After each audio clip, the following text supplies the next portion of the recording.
Ay, SM, tumigil ka na. Tama na. Huwag mo nang angkinin ang palengke. Palengke ng Baguio para sa taong Baguio. Tama na yung isang SM dito sa Baguio. Hindi pwedeng SM kasi SM mayaman na. Bakit nyo pa ibibigay sa SM ang palengke? Yung SM napakayaman. Mayaman sa buong mundo. Sinisingil namin si Mr. Magalong sa mga sinabi niya ngayon. Oh. Tapos sabi naman niya wala na daw pera. Nasaan na yung pera na yon? People of Baguio deserves better market, a clean market, a highly compliant market in terms of sanitation and health and safety as well. Totally sinungalingan yung sinasabi nila malification. Ayaw po namin ng modification or either ayaw namin na ang SM ang magde-develop ng market. So far, kasi may SM na eh. Enough is enough. Tama naman na, kumbaga ang market namin dito is the heart of the city. Kung kukunin pa nila yung puso ng city, paano naman ang mga taong bayan? How they will survive? Kung anong naumpisan namin, kailangan namin tapusin. Manalo matalo kami, at least we did our part. Yun po ang inalalaban namin. Pero sana naman po makisama rin po ang mga market goers, the constituent of Baguio, at saka yung mga iba pang sektor na maaapektuhan ng market natin sa pagdi-develop kung ibibigay sa SM na malaking korporasyon that will benefit for few, not benefit the people of Baguio. Hello po, ako po si Shanice Gita, born and raised in Baguio City. Lumaki ako naging customer ng Baguio Market, and so ito ang nagpabuhay sa amin, sa pamilya namin, ito ang nagpabuhay sa mga tao ng Baguio. And so, kapag kinuha natin ito sa mga vendors na nandito, malaking problema to and loss. Kasi nga, ito yung livelihood nila. So, ang gusto lang namin is sana this market would be accessible for all and it would be for the people of Baguio.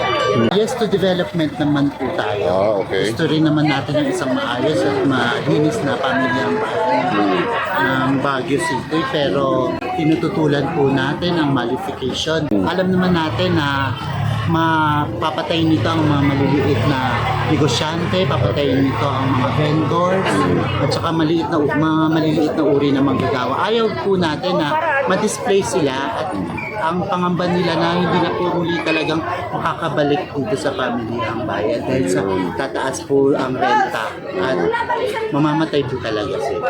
Inalagaan namin itong Baguio. Inalagaan namin itong market namin. Kaya nga, wala nga kaming Metro Ed na naglilinis. Kaming mga vendors ang naglilinis sa mga pisto namin. Ayun. Yan ang alaga namin. Kahit ngayon, tumutulong mga bubong ng mga dahil nasira. Ngayon, yung Prissy World, pinapagawa na namin. Nag-contribute na naman kami para palitan ang bubong, linisin. Ayun ang ginagawa namin. Mapagtiyaga naman kami. Hintayin namin yung bilyon na babalik at ipagawa ni Mr. Magalong itong public market. Tutulungan namin kaming mga vendors. Kung naman, sabi ko, dahil kininta nila yung... Hindi ka naman nagsisisi, binoto mo si Magalong. Hindi ko pa naranasan binuto si Mr. Magalong. Si Mayor Dumugan, mga binutos namin, sila Vergara noon, pero nung pumalit, sino na yung sumunod na congressman?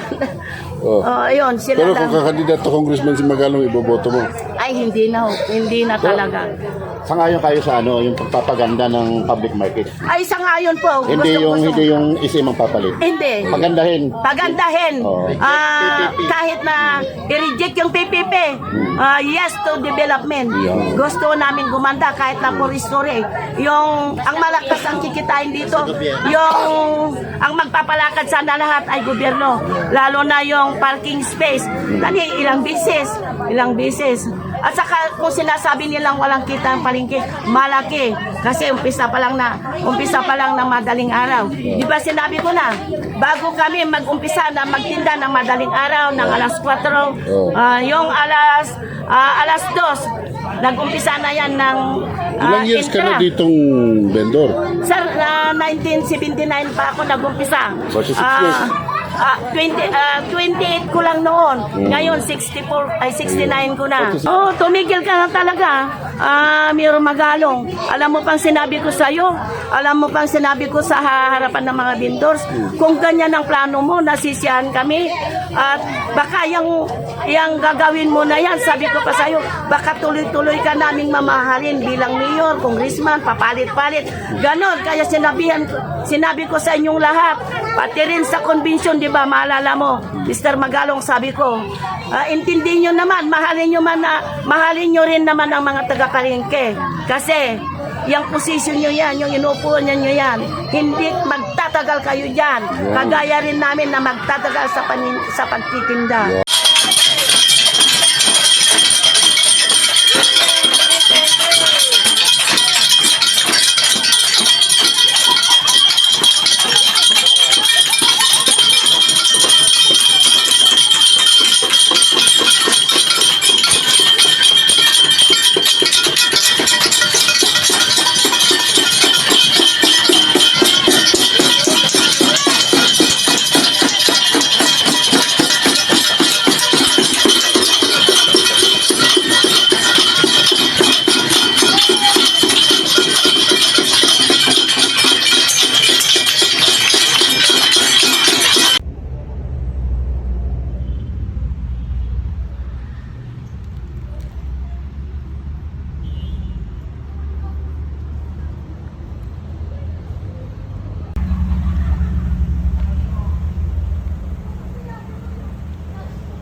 Hindi naman kami atras yan.